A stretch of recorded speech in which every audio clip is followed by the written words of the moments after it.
that make this event possible. I have a friend, Melinda, she just left. She's like, it's like when you walk in the C's part. And it made me laugh. She actually sent me a give about that. I'm like, I have people. So I want to introduce you to those people and say special thanks to some sponsors.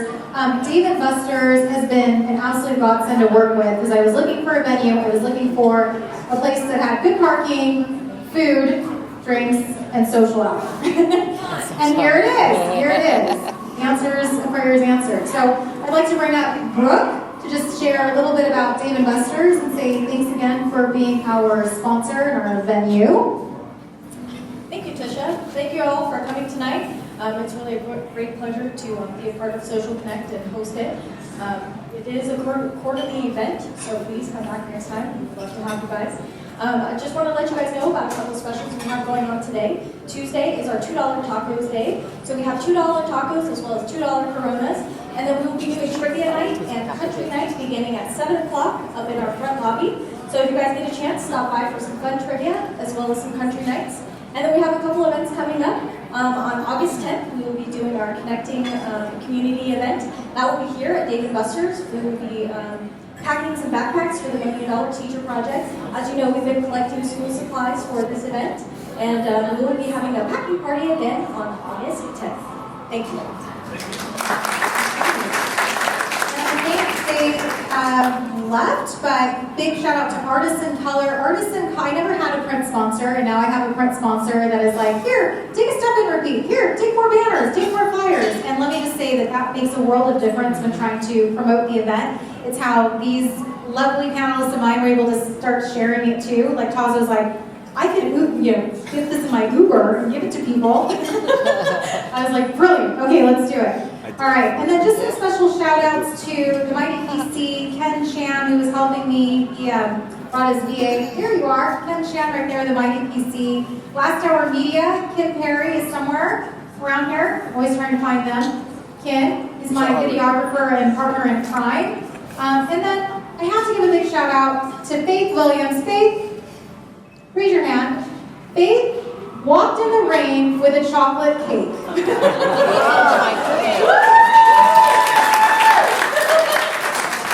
Faith is an amazing vegan caterer, and the cake is vegan! So try the cake. It's good for you. Chocolate cake is good for you. Okay. Yeah, it's over there. All right. What? Yeah. It's vegan. It's vegan. She tested for it. We can talk about it's vegan. All right, okay. And then of course, Lucky You Creative can't be here, who designs all the flyers. Startup Entrepreneur Academy is something that I do, so if you're in the startup space, love to work with you on that if you have an idea and want to get that rolling.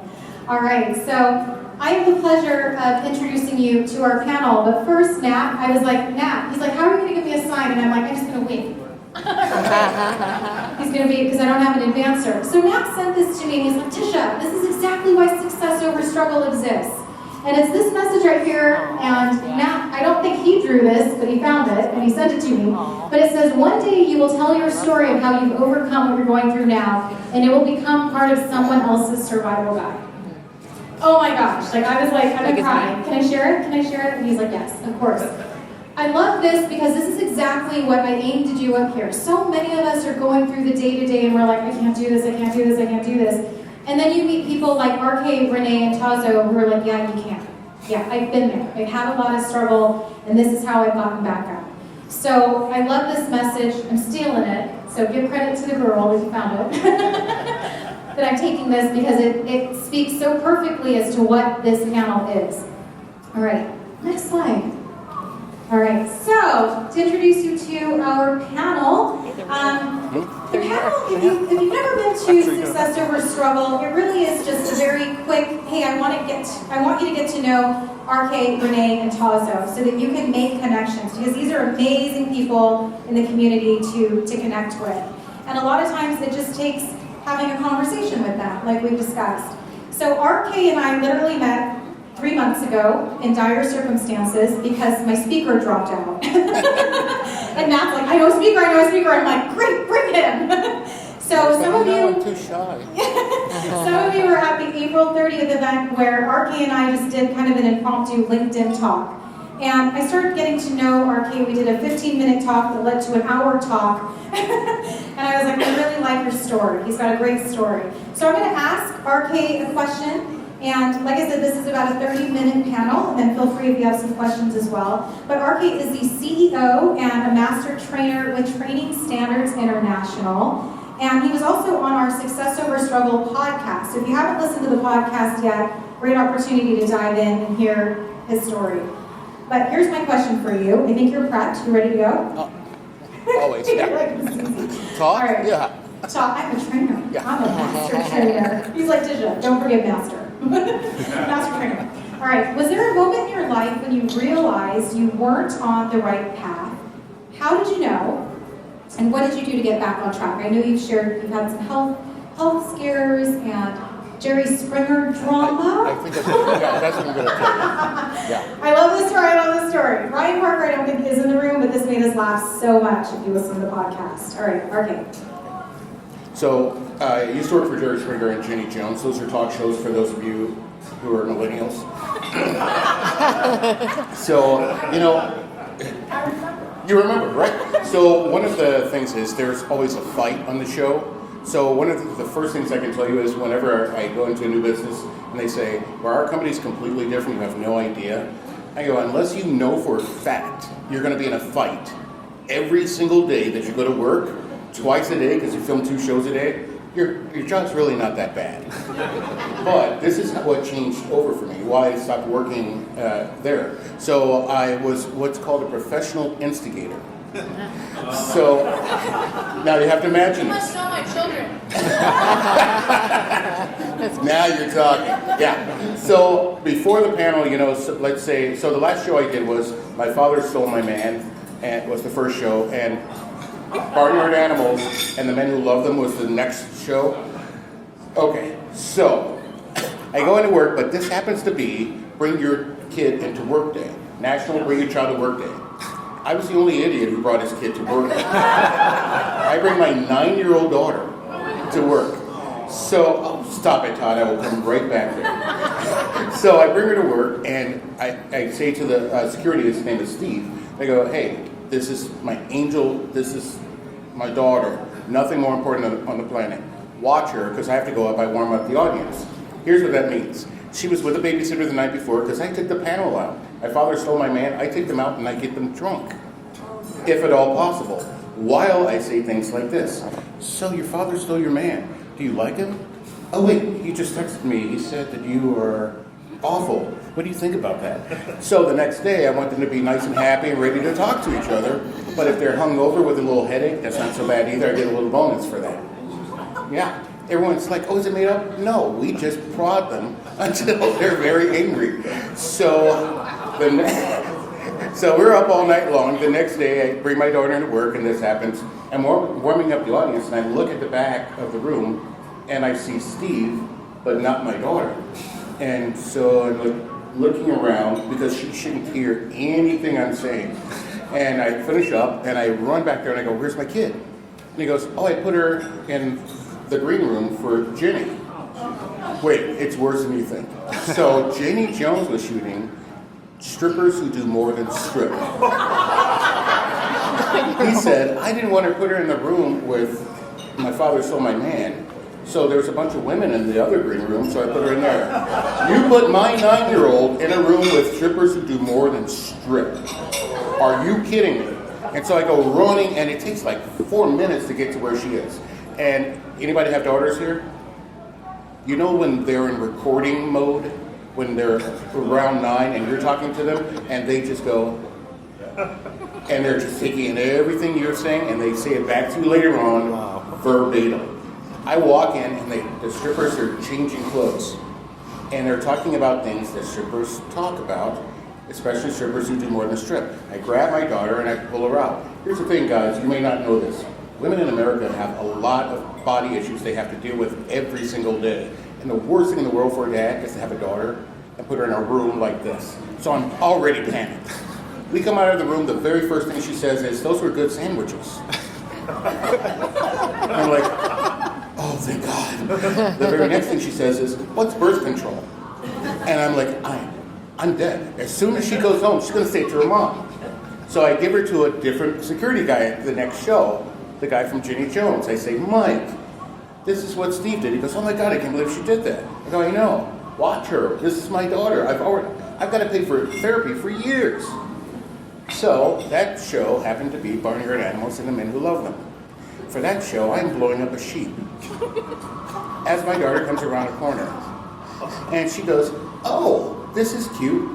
And it's at that moment, and you know this, a chill went up my spine. Reality literally shifted for me. My daughter is touching a blow-up sheep. Something's wrong. And then she says to me, is this what you do all day? But when she says it, she's looking around at everyone I work with. And they're all excited about the show. It was banned in 5 states. My kid was there that day. It changed everything for me. I quit the very next day. By the way, I was making a lot of money. I mean, a ridiculous amount of money. I wound up working at Bennigan's. And that's how I became a trainer. It's like reality shifted and just put things in my path. Literally, I walked out of there, I quit. I walked down the street. This is in Chicago, by the way, if you don't know. It films at NBC Tower. I walk across the bridge, and there was a Bennigan's there. It's rainy. I fall down. Everything goes out of my briefcase, and literally, I walk into the Bennigan's, and I'm like, I'm going to get a beer. I don't drink, but I'm going to get many, many beers. I deserve many, many beers. As I'm sitting there, someone's talking to me, and he's just kind of talking, and I don't give a lot of eye contact. And finally, I turn to him and I go, what are you saying? And he goes, it doesn't matter, you're next. And apparently I had said yes to something. And I go, I'm next. And then this manager comes out, his name is Danny Lucy, and he goes, so come on back. And I'm like, what kind of Bennigan's is this? I just want a beer. So I go back to this closed section, and Dan Lucy goes, listen, I already know you're hired. I had to go through the formality. I'm like, he goes, I've been sitting there listening to you talk to every single person in the bar. You know, I upsold drinks apparently while I was sitting there without realizing it, because someone said mudslide, and I was like, oh, mudslide, and I go right into the story because, you know, I'm a talker. So I leave, I go home, and I'm only there from Monday to Friday, and they send me back to Louisiana. So I go home and I go, I just got hired at Bennigan's. And my wife says, doing what? I'm like, I have no idea. He just told me to be there Monday. So, yeah, I don't have a job, so I guess I'm going to work at Bennigan's. I'm from a food family. There's nothing I couldn't do in a restaurant. So I'm like, all right, that's where I'm supposed to be. I believe in Providence. And for those of you, success over struggle, 80% of it is believing in Providence, or believing in yourself, or believing in your success. 80% of it is belief in something. So I walked back into Bennigan's Monday morning, and I was like, hey, because I didn't know if I was going to be a dishwasher or, you know, and he goes, so this is Big John, he's going to be training you to be a waiter. I'm like, a waiter? Trainer? Are you kidding? My family owns restaurants. I don't need to train me to be a waiter. Just give me a section. 10 days later, I walk into work, and this is, again, the success part. I walk into work, the same guy, Dan Lucy, goes, hey, RK, they're looking for a regional trainer, corporate trainer. I suggested you out of everybody that works here. I got your shift covered. Here are 2 tokens, and that's for the L. 2 tokens for the L. Go to this interview. That's how I became a corporate trainer. And here I am, years later, a master trainer CEO because of my daughter coming to work and because I fell down. You fall down to get back up. Trust in Providence. That's a good story.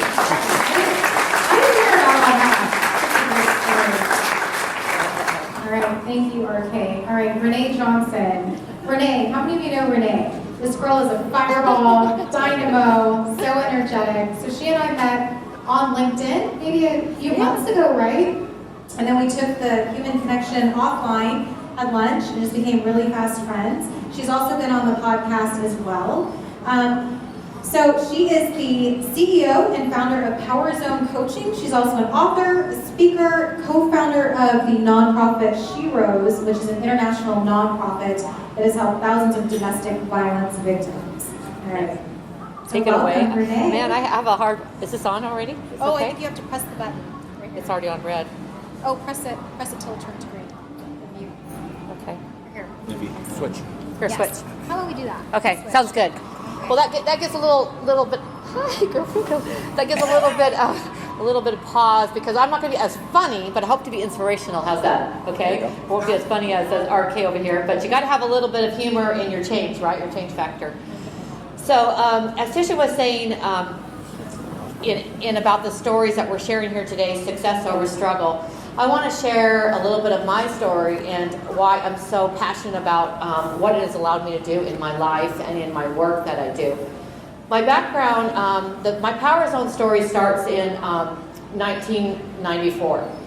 So in 1994, I had to make a life and death decision in order to be able to protect myself and my children. And that decision was to leave what the DA said later would be the worst case of domestic violence he'd ever seen, that I'm lucky to be alive. In that situation, you have a voice, and I shared it often. I shared it with a lot of people trying to get the help that I needed for me and my children, but people would brush it away, push it away, even doctors in the hospital room when I went with having different injuries and so forth. And so you learn to shut your voice down, and you learn to take it inward and think there's something more different. And I was a confident woman. I had some businesses back then too. Well, the situation in this case is I finally had somebody actually acknowledge my voice.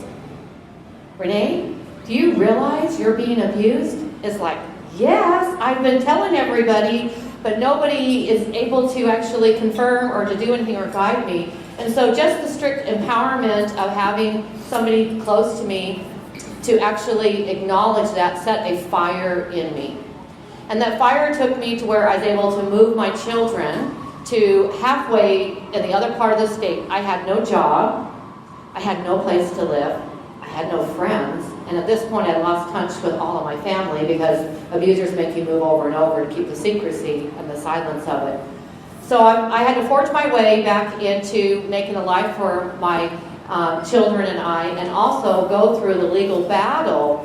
It's a very grueling process that doesn't happen overnight, and during that also keep myself safe and keep my children. And I sold the minivan we had, and different from the TT I have today, right? Yeah, sold the minivan and was able to put ourselves in a home, get one in daycare, one in school, and so forth, and start my pathway in this journey. I thought that was the part of it, that was the journey part, but it wasn't actually. 3 years later, because this takes a lot, affidavits, hospital records, and so forth, I get a call from the district attorney, and we are getting ready to go to trial for 4 felony counts.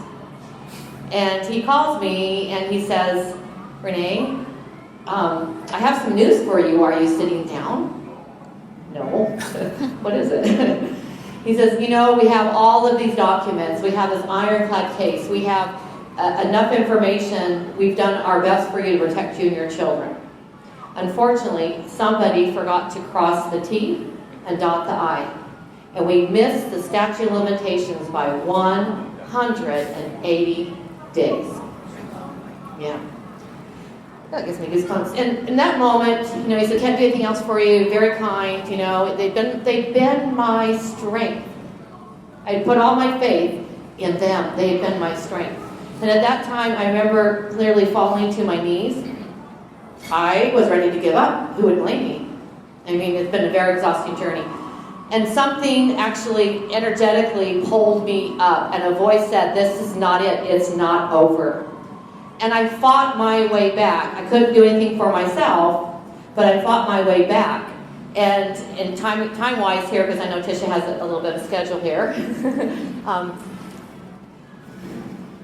I recall, just fast forward a little bit, I recall sitting, having a TV interview years later, after my book was published, Leaving Your Comfort Zone. And it was definitely a comfort zone. I had to own that, what I was in. And him asking me, the reporter, the interviewer asking me, what did it feel like? What did it feel like to not have the power to know that you no longer, the DA always had the power? And I looked at him and said, it just came from somewhere deep inside of me, my voice that I've been seeking. I said to him, the DA never had the power. I always did. And it wasn't until that moment that I realized I had given my power away. And I wasn't going to do that again. And fast forward again, I put myself through Lincoln Law School, far enough along, not all the way, but enough that I ended up in the courtroom with my ex and his high-powered attorney, and me, myself, and I, as I like to say, in front of the judge. And I talked to that judge like a mama bear, okay? And gave him all that I knew I could, because my attorneys that I worked 3 jobs for, not the DA, but other attorneys for the kids' protection, said, you'll never get it. I've never seen this. If you haven't got the felony charges in prison, you're never going to get that restraining order on the kids. Watch me. So I talked, shared my voice, and you know what? I got it. I won what they said I would never, ever get. And as walking out of the courtroom, a gentleman runs up to me and says, which law firm do you work for? And I just smiled ear to ear, because I don't, I said, but it feels good to be, recognize that victory that I had. And I went forward and put that into energy to find my voice, which has been my mission all my life. And I didn't realize at that point. Started working with women escaping violence, and sitting in the courtroom with them and helping them claim that power that they had lost. Okay, no judgments there. We can't judge. You don't know the stories that go. I've worked with senators who've gone through this. All the way to where, as Tisha said, having a nonprofit now that helps women internationally with that. And my own business, to be able to help individuals learn how to be a leader in your life and find your voice. Inspire those changes you need. Okay, life is too precious, too short. Inspire those changes and lead those changes. And that's when you can get the success over struggle. Because if you don't choose to be a leader in your life, then you're choosing to struggle. You're choosing status quo. And I'm proud to share that story. There's a lot more to it. I write about my book and different things, but the short version of it. And I love that quote. Because that's what this is about. Sharing your voice, no matter what it is going to be that example for other people. Because if I could do this, what can you do? And that's the challenge I want to leave with you today.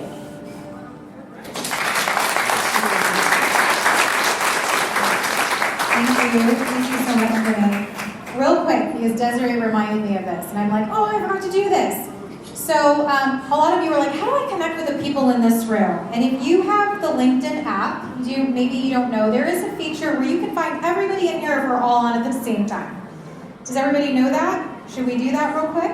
Yes? Okay, so if you're on the LinkedIn app, if you have the app, you're going to go to the app, of course, and then you will see that when you open it up, it looks like there's 2 people, like that's your network connections. At the bottom. You want to, on the bottom, you want to click on that, and you want to hit Find Nearby and turn it on. So go ahead and click on that. And then you will start to see all the people in the room that you can start to connect with. Desiree, Ken, Poppy. So these are all the people in the room, if they are on the app. And I know speakers, you probably don't have your phone up here. No. But Rene and Tazo and RK, you can connect with them. In fact, here's their information as well. Tazo is my stage name, by the way. Oh, it's your stage name. All right, thank you, Rene, for sharing that. And I just, even for time's sake, but I'm going to skip to Tazo too and ask you this question. So Tazo, how many of you have been to Salut Kitchen and Wine Bar in Tempe? Yes? So I know, Elizabeth, well, you're married to me. You're cheating. I have. Well, I have. I've been there a few times, love the place. And so he is the founder of Salut Kitchen Wine Bar, and he's also the managing member for Gift 3R, which is a new venture that you're diving into. And so happy to have you here. He came to Social Connect last year sometime, was like, I love this. I'm like, how about the panel? So, all right, so we've all had this famous saying about that money can't buy happiness, right? We've heard this.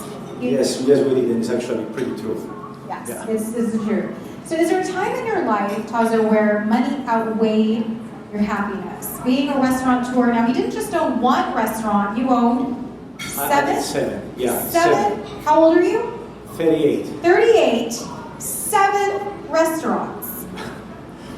And the man does not cook. Let me just tell you, he does not cook, 7 restaurants, 38 years old. So you started at 15? No, I started at, can I share a couple of things about me coming from Cyprus?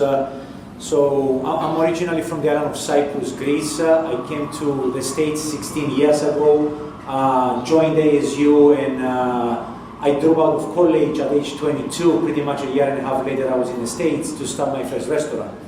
And since then, I didn't stop. I call myself a schizopreneur, an entrepreneur with... Schizopreneur. Not a serial entrepreneur, but a schizopreneur, because I've done 7 restaurants. I started a supplement manufacturing company. I did a couple of mobile applications, and I had 8 business partners for several years. And my whole passion, my whole thing was to prove to myself that I can make this happen. And coming back to your question, yes, I was attached to the financial success that people will judge you by what you have in your pocket. So I was kind of going after, 24/7, stressing out, no life, even though I was making great money and I was having lots of fun.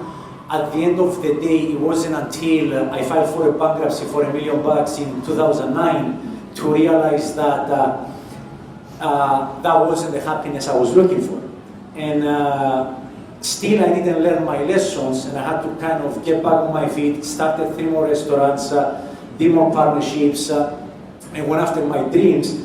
But having over 1,000 employees that I work with and I was personally attached to, because I love working 24/7 in my industry, I came so close to humans that I've realized that about a few years ago, it wasn't just overnight, because it was a kind of a pattern that I had to kind of actually see and start paying attention. I've realized that I wasn't happy. I wasn't happy at all, because I was judging my happiness with the money I had in my pocket, the amount of restaurants, the prestige, being the best bachelor in town. Sorry, baby. Best bachelor in town. I love that. I'm sorry. So, and when you have a restaurant, people kind of look up to you. Like, I had billionaires looking up to me, and I'm like, why? But the restaurants are pretty intriguing. They can teach you a lot. But the most important thing I got is that it came down to who are the people you have around you? Who are your friends? Like, who support you? Who's sad with your sadness? Who's happy with your happiness? And at the end of the day, you're going to end up with one person in your life. And if it's not your significant other, it might have to be somebody else. So, yeah, back to the question. Money didn't buy happiness for me. Like, it wasn't, and it's kind of funny, because when I sold my restaurant about 18 months ago, and I silenced my mind, because I was around the restaurant 24/7, hundreds of customers that I personally talk to every single one of them. But I don't know if that kind of answers the question in regards to happiness or... So, I know you told me you recently got married. Yes. Elizabeth here, Elizabeth. And I think that was just recently. Like, when did you get married? That was a year and a half ago. Last April. I met her, and in 30 minutes I told her I'm gonna marry her, and she freaked out. Coming and being around people and getting yourself out to people and meeting up people, you elevate your unconscious consciousness, and at the end of the day, you get to know a lot of things. And when I met her, I was like, she's the one. And that kind of was one of the things that I did first take action to change my life. Another thing I've done is she came along with a dog, which I've never been around dogs, and I pretty much hated them. Having a puppy in your life, it can change your life tremendously. Another thing I've done was I literally cleared all the assholes around my life. Like, literally, it's amazing how magical it can be and how empowering it can be when you have just people they do give a damn about you. Yes. Because jealousy, envy, those things are very, very bad. And for me, I'm preaching about kindness, I'm preaching about love after all these experiences. And it kind of amazes me when you end up loving yourself truly, like truly loving yourself unconditionally. It's amazing what you can do to other people. And it's even more amazing when it comes back to you. It comes back to you 10 times stronger. And that's what kind of, I had 8 business partners. I got sued probably 30 times, including NFL, including the Mayweather, the boxer, you name it. So at the end of the day, it came down to give some love to myself. Yes. And that was the most empowering probably thing that I've done, life lesson. And then after that, you can do whatever. You can make money, you can cook for the world if you want. So. I love that message. I love that message. We're hanging on that message. All right. Okay. So real quick, shameless plugs. I want to make sure that we are on time. I know this ends at 7 too, and we have to get group photo, right, Johnny? Group photo. All right. So real quick, shameless plugs. You ready, RK? What are you working on right now? You want to share something? Announcements? No, not really. I'm working on my next book, which is oddly enough, Finding Your Voice. And other than that, I'm just traveling around and doing my thing. We are starting a new series of training, but I don't know if anyone here would be interested in that at all. So, no, that's it. Okay. Are all the chapters going to be like food titles from Bennigan's? But if you want the recipes from Bennigan's, That can be an add-on for your book. yeah. There you go. You get bonus recipes. All right. How about you, Rene? For me, I have a couple things you might be interested in. One is we're going to have our first Power Zone Mastery Live here this fall. And it goes along with this message that I believe in about truly finding, your personal power zone and finding your voice and bringing that forward into the world around you, making a difference. And so, as you were talking about, we go through life belonging to all kinds of things, and either we never had experience to belong to ourselves, truly belong to ourselves, or we've lost our way and not done that. And my journey throughout the different things I went through in life, I've got a chance to experience it, but really the last 2 years, at 54 years old, I finally can say, makes me want to cry, I actually belong to myself.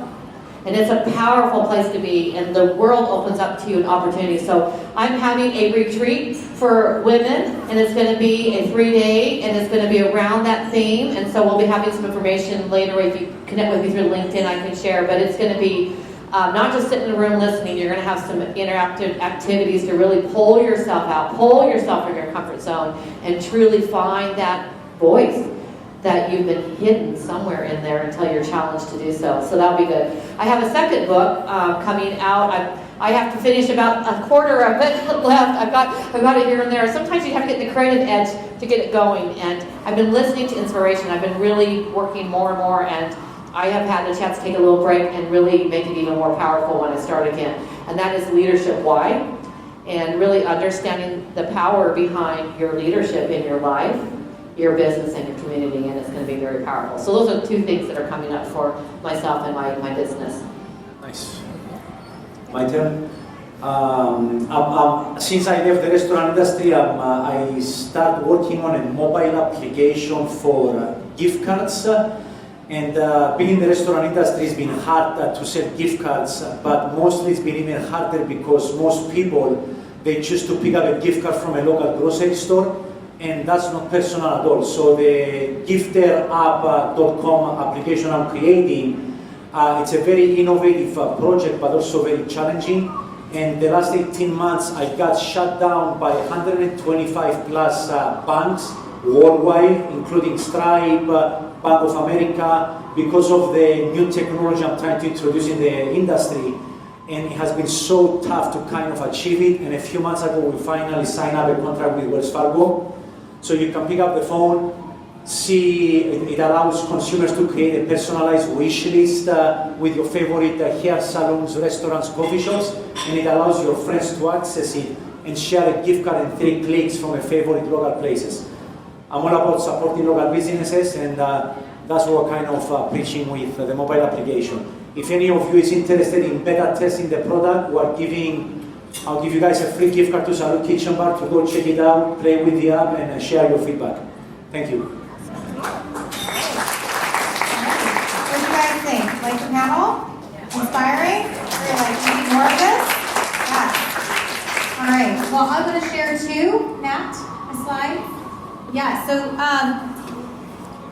Brooke had touched on this too. So this Connecting Through Community event is coming up August 10th. So this is the next thing that I'm working on. I was looking for a way to involve my kids, meet new people, and give back. And I know a lot of us are like, how do we add more balance into our life? Well, this is how I add balance and have my kids be a part of it too. So this is a great event. We've teamed up with Lloyd, who was here earlier. Lloyd is with $1 Million Teacher Project, Dave and Busters, Social Thread, and I'm trying to remember, who else am I forgetting?